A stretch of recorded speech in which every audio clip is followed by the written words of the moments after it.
journey or whatever. So Yeah.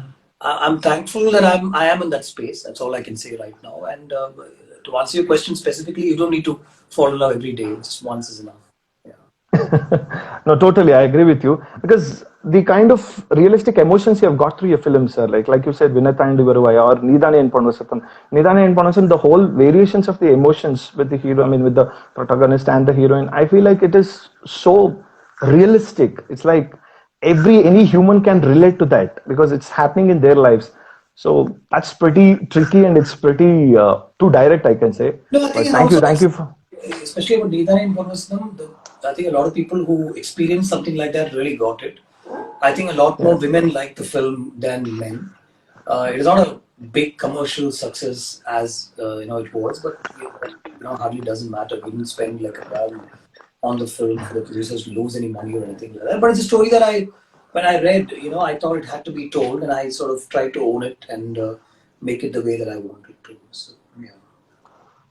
So some of your movies, which happens to be like blockbusters, like right from Kaka Kaka, Vettiyadu Viliyadu, or till Acham Enbadu Manaveda, or Ennai in that, is there any reason the protagonists are always shown as police cops? Like, do you have any inclination towards the stories which revolves around police or the cops? No, nothing in particular like that. But Okay. yeah, I think I've said this before, and I've said this many times. When you want to create something in that thriller action genre sort of format, the easiest thing to do for people to identify or to make it as believable is, if you make him a police officer, then you can write a lot more around that character in that thriller Yeah. genre or action genre sort of a thing. Where is the violence in our lives? Not that I hope for violence to be in our regular lives, but here there is a scope. You can take the audience into a zone, into a sort of a make believe world that they will believe that this police officer is associated with or in the midst of a lot of violence or action or some thrill element or some danger, and then so once you're in that sort of a setting, you can take the story forward, in any which way. Yeah. Whereas to write an action story around somebody from like you and me or in our general walk of life might be a little unbelievable in that sense. So it's just an easy way out, I thought. But do you think that blend is there? So, like as you said, the thriller films, what you have done, there is a mixed blend of the romance, what you show, and the thrilling. It's like it goes hand in hand. Do you consciously write like that, or like there is a separate treatment to the thrilling part, and there is a separate treatment to the romance part, No, and then the blend? no, honestly, no. இந்த அளவுக்கு love இருக்கணும், இந்த அளவுக்கு action இருக்கணும், இந்த அளவுக்கு comedy இருக்கணும் அப்படின்னு நினைச்சு எழுதுனதே இல்லை. It's never been like that. I write in the flow the character deserves or requires. Mostly character driven. So I pick a character and I work around the character. I get into his mind. I try and think like what he would think like, in the profession that he is or at the home that he is. So I try and work around the character and then try and bring these elements into, that character's life. And sometimes it's ended up becoming a police officer. Sometimes it's ended up becoming a regular, somebody just Yeah. out of college, somebody who's, between college and a profession, and then he gets to become a police officer by a twist of fate or whatever you call it, which is Achamen Bada Madameda. And so it's all character driven. So that's it. There are no rules here. So, how do you write the script, sir? Is there any particular format you write the script, or like it's just natural process? Sometimes you feel like, okay, people have said that 3 a.m. they get a thought and they immediately wake up and they start writing. Some people they get onto the fixed mode, saying like they go on to the outer stations, they're going to fix with the team and they're going to write. Is there any process you follow, sir? No, no process, but I've also been through all this. Like sometimes I wake up at 5 with an idea in my head Okay. and I immediately put it down. Sometimes for 3 months to 4 months, there's hardly any writing because there's just absolutely no, you're bereft of ideas, nothing in your head. You're just taking some other work forward or post production. Yeah. You're trying to be creative within what you've already created. There's no new idea at all. And sometimes there's just a, barrage of ideas or a thought that somebody will tell you, or in a discussion in your office, somebody says something and then you come and post. There's no process. In that process, I'd like to travel to write. I like to meet people when I'm writing. I like to sit in my office space. I like to sit in a space which is busy and bustling, so all those voices will actually make me write. So there's no process as such. I enjoy the process of writing. Sometimes I hate it. So do you use any software to write, or like it's still the paper pen formula, like what, Both. like over the So ages? there's both. There's good old fashioned pen and paper, and Yeah, sometimes you're traveling, or you're in the middle of something and there's a thought that strikes you, immediately you put it down. Sometimes even the phone on the notes page, it'll help to yeah, put down an idea. And then when you want to format it, or when you think, okay, writing yeah. format, everything should be neat, clean, and it needs to be presented to somebody, then you straight away start working around the software. So I use Final Draft to write all the time. Okay. Very nice. So after your first film release, Midnale, like which is cult classic and still even fresh after 21 years, immediately you did the same in Hindi. And that Yeah. move at that point of time, I think it was huge. And I think kind of a bold attempt because going from South to directly to the Bollywood. What made you take that decision? And of course, henceforth also you continued with Emai Jaisavi or Vinay Tandi Varavaya, which you did Ek Divanata as well. But at that point of time, what made you take that bold decision, sir? See, I think other than Minnale and Kaka Kaka, which were remade as Rehna Tere Dil Mein and Garshana, Yeah. as production, as later productions, like we made Minnale and then we went into the production of Rehna Tere Dil Mein.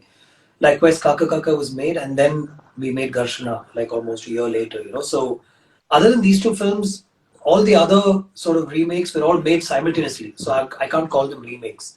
So Vinitani Varuvaya and EMI Chisave were released together on the same day. It was made as two productions, but parallel shoot, like one shot with Simbu and one shot with Naga Chaitanya. Likewise Acham, likewise Nidani in Purvasandam and all that. So I think the idea to remake a film after you've gone through, a production and then make is, it doesn't work for me anymore. I don't Okay. think there were decisions at that time. It was also a decision that was taken because there was a need to make that film, and really it was Madhavan who insisted that let's try and make a Hindi film, and everything is set and let's do this. Darshana was more like I had to make it because of Kaka Kaka. I had to make it. There was a need to make that film to solve financial issues and all that stuff. So, but once you get into it, you try and put everything into it. It's not like a half-hearted attempt or anything like that ever. Even the smallest of Correct. length of shoots that we do to the biggest of films, the amount of work and heart that you put in is the same. And it's all heart. Yeah. So I'm not sure if I'll be remaking something in that sense, unless I'm really inspired by something else that I've seen and I want to say that story in my own way. But some of my own work, I don't think I'll be remaking that in a later production sort of thing. Yeah. So, as a filmmaker or a director, I know we all have to deal with so many departments. But is there any one department which you feel like you like the most, like handling this particular department? Is there any one department for you? I know it's a cliche question, but No. I like to edit because when you put together the film, okay, when you finished filming or in the middle of a schedule, you want to edit those scenes. That's a complete rush. You're dealing with rushes, and you also feel the rush because it's what you've shot that's unfolding in front of your eyes, and then you have to put it together as cohesive or a coherent sort of a scene. correct. Um, Yeah. um, that's a big rush for me. So I enjoy the process of editing. I enjoy the process of creating music. So and of course pre-production where out of nothing you're creating, something. You just have lines on a paper or a story on a laptop. You and it's in your head, and from nothing you create. You meet actors to cast for your Yeah. characters. You have no idea, but once you see the actor dressed in a certain way, in the look that you have in mind, and then you're taking it one step forward by making him say lines, and then you put a camera there and film it. So that's a big eye also. So I think pre-production stages of trying to put together a film, the filming process itself, and then editing and music, is something that I really like to do. Yeah. So, do you think as a filmmaker, if he has a good hands-on editing, is an added advantage? Like most of the people do say that. I mean, like for upcoming filmmakers, they say that you have to get it edited. Someone who is expert in that. If you are a director and if you're a filmmaker and if you edit your own stuff, there might be tendency of you keeping all the stuff which you have shot. People do say that. What's your take on that, sir? No, see, you don't have to physically know to edit, as in you don't have to. Okay, As long see, and you, I don't think you can direct a film without knowing the edit or totally. the look that you have Yeah, in mind. You can't direct the shots without knowing that in that at the edit this is how the shots will fall together. Otherwise, you're just randomly shooting and trying to put it together on edit table. That's not the way you should. So when you write a scene and you write a shooting script, and then before you come to shoot, or on the day of the shoot, or during the pre-production stages of that shoot, you work your shots out. That scene has to come together because of all those shots that you put together, and each shot connects to the other shot, and that is your edit already in your mind on paper. So when you sit at the edit table, you just have to put that together. But you need somebody yeah, like an editor who's learned the trade of or the trick and the craft of editing, who will still put it together in his own way and see if it matches with what you had in mind. If you can do something else with it, and sort of tell you this particular thing doesn't work, can we cut it a little earlier? Let me cut this actor's particular expression here, or let me hold on to it for like 10 more seconds. Is a call that you have to take with your editor. You don't have to physically know how to edit and put your hand on the laptop or the desktop and edit. So other than that, you need to know what the edit pattern is going to be all about when you're making a film. totally. Sir, is there any kind of inspiration you draw from music, sir? Because most, like, almost like all your film music is like, it stands on a very higher level. I mean, of course, the collaborations, what you have done right from the first film with Harris sir, or be it AR sir, and of course, Ilaiyaraaja sir, like that speaks the whole volume, the magnitude of that film particularly. But do you draw an inspiration of music before you start every project? Like, I'm sure, I mean, I can see that totally you have great taste towards music because that is reflected on your films as well. So, is there any process you do for that, sir? So when I write the script and when the screenplay is being worked on, the songs have to be a part of that script. I don't Okay. try I don't try and sit with the music director and figure out if songs can be here and songs can be there. Yeah. In the writing process, the songs sort of, fit in, or it takes the screenplay forward. There's one particular scene that I might want to treat lyrically and musically, and in the Okay. form of a song. So that is an idea that you have while you write itself. So that makes it easier. And then when you sit with a music composer like a Rahman sir or a Raja sir, you need to be very ready to tell them Yeah. what you want in terms of the script. And this is a part where it's got to be told musically in the form of song. Is it lip sync or not? Is it going to be like a background, sort of a song score sort of thing? So, and in what genre do you want the song to be in? What is the mood? So you really inspire them. Only if you can inspire them to a big extent, what will come from them, will be like truly good and mind blowing. I believe in that. So you have to talk a lot. You have to spend a lot of time with them. And somewhere listening to music, having grown up listening to some really good music, old Hindi classics, summer songs, a lot of English songs, and keeping abreast with what is releasing today, right down to what is releasing Yeah. on iTunes or Spotify or on world music today. You need to know what's working. So then somewhere I'm also driven musically. There's music always playing. So I think all that helps. Yeah. So, is there any particular difference in terms of the working patterns, like with Harris sir and with Rahman sir and with Ilaiyaraaja sir, as in terms of the working with respect to music? No, I think it's the same. It's the same thing. Maybe the ways of composing might be different. Yeah. Yeah, it's with the harmonium, and the tunes come and then he records it separately and all that. Rahman sir will listen to you and then he'll say, okay, let's meet again, and then he'll send you some tunes, or he'll call you back and he'll play something.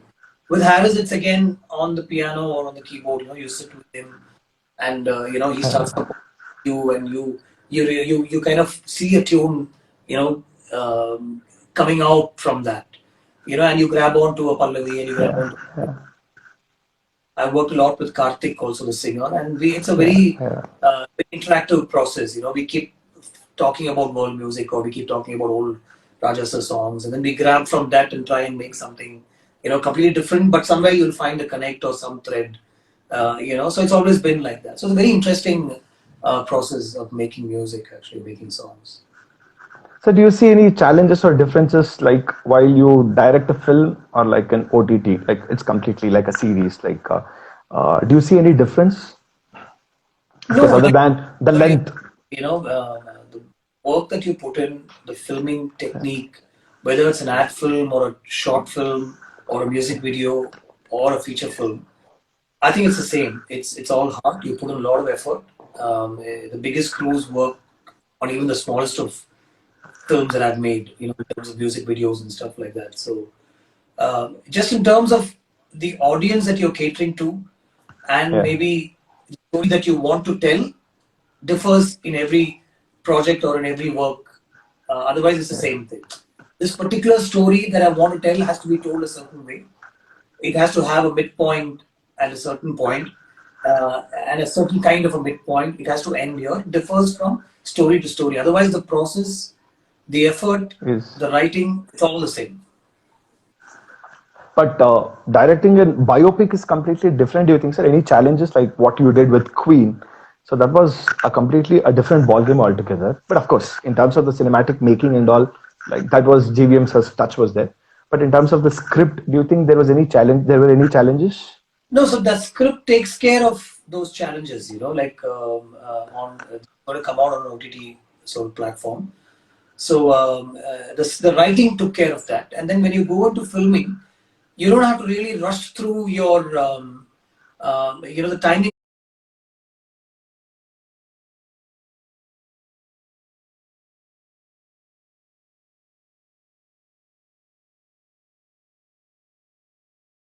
of your shots. You give the shots, or you give the emotion that the emotion deserves.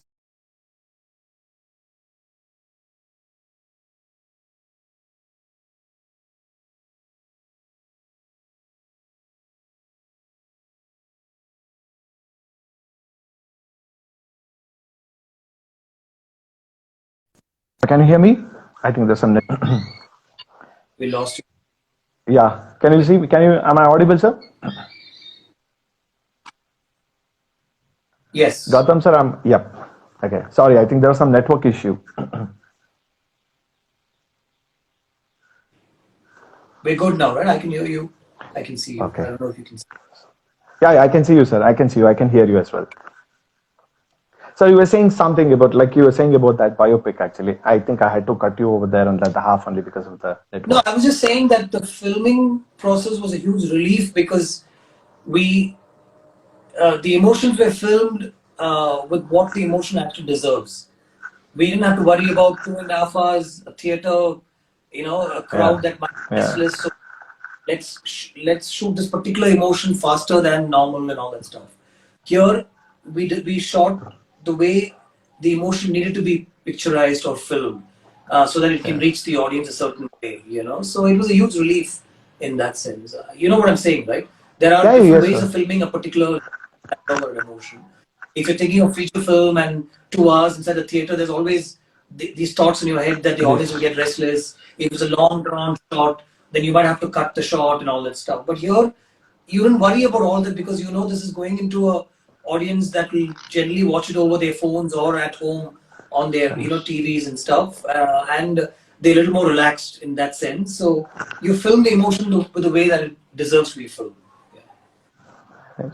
So almost all your films, there is one kind of natural thought process seen in your films. I mean, in terms of the message or takeaway from audience point of view, like until the anthology, Putham Puthu Kadalai, whatever you did also, does this happen naturally or like deliberately you write it something like that, sir?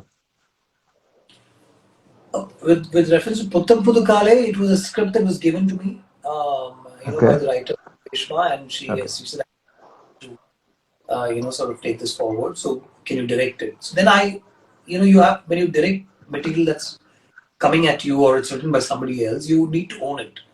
Yeah. By owning it, I don't mean you own the intellectual property, but you own the material so that you can film it, the best way that the Yeah. material is filmed. So then you get into the characters, you figure out if you were that, what would you do? And then you try and picture a house and you try and picture the props there and then you get somebody like a PC Sriram sir on board and then it becomes much Yeah. more. Of course. So I enjoy collaborations these days. I'm really looking forward to directing a lot of scripts that are set up by other writers, which I will own as I film it.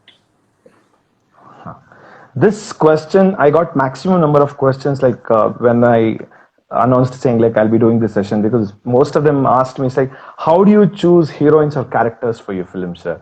Because like they stand out in like every film of yours, the heroine really stands out. So how do you choose them? So this is most commonly asked question from the audience.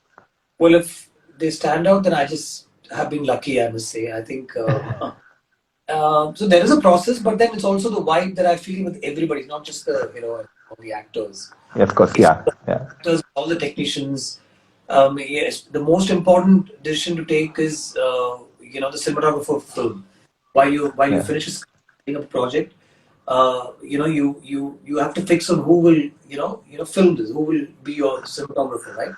I think that's a really huge decision because finally the visual imagery is coming with the help of the cinematographer. So that's I only look for the vibe. I don't look at yes craft and quality and all that stuff, but I look for the vibe because the director and the DOP or the cinematographer has to work in tandem. Understanding, trying to figure out, take the script forward and yeah. all. And you connect with the vibe. So that vibe is what I look for even with all the actors and stuff. And I think the women characters are, to a large extent, they are given a lot of importance, and we are talking about that only because Correct. it's not. Otherwise, Yeah, there's yeah. ways. And I think the girls who've come on board to play these characters have all, put in a lot of work and tried to understand what this character is all about. From their clothes to their look, everything is made to look very. Absolutely. It Yeah. reaches, reaches out in that sense. So also, do you keep yourself like on the mark, always with the trend? Like you mentioned it also, like be it from films to the OTT or even on the social media, Wonder Entertainment, what you started, you always seem to be like you keep evolving yourself is very evident actually. So do you make an attempt or like it just happens in a natural way? Yeah, I think it just happens in a very natural way. I think that's the answer. You have to keep abreast. You need to know what's happening around you. So I watch a lot of stuff. I read a lot of material. But other than that, I think it's just very natural process. I think, yeah. So the call to make something for an OTT platform came many years ago. Okay. And the first guys to take the plunge, and I know people called me and said they'll think you're going to TV. It's like directing a TV serial sort of a thing. So Yeah, in films, or they'll think you're not doing well here, so you're going there. I said I don't look at it like that. I think this is a great alternative platform for a filmmaker to sort of exhibit his wares or put out his wares, and why not? I'm going to really embrace it. Is what I said. And I think I jumped at it, and I'm still in it. So. yeah. So do you think people, I mean, from the past 2 years, because of the pandemic, whatever is happening, people have been more actively on OTTs or like, be it like they're being glued on this. Do you think the theater, the whole aura of theater, whatever, watching on bigger screens, do you think it will come back and will it remain the same? What do you feel, sir? No, I think it will come back since we need to address Yeah, it like that. But it will come back because of the films that get to be screened. I think people will want to watch the big event films, the big films, yeah, or they feel that a story that's being told in the theaters is really working, and they will come. And then, of course, the stars will also help. The big stars films also people will come for sure. yeah. The fans will come in on the first couple of days, and when the word goes out that the film is also good, they will come to the theater. That's an experience I think that most film goers will not want to lose out on, the experience of watching something big or a film itself in the theater. Whereas the OTT platforms will put out different and interesting content.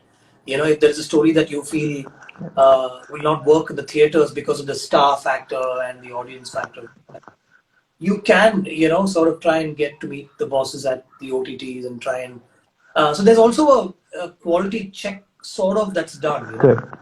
that everything on OTT is great material, but at least there is a process. You put a script out, and there are a couple of people, or maybe 5 to 10 people, who will come and tell you, can it be this, can it be that? It's an interactive process, and there is a sort of a quality check that is done, for finally the material that comes out, if it's developed and interacted with in such a way, you know what I mean, right? Yeah, So yeah, yeah, yeah. I think it's all good, and I think it's nice to sort of coexist as two great alternatives for filmmakers. I'm saying.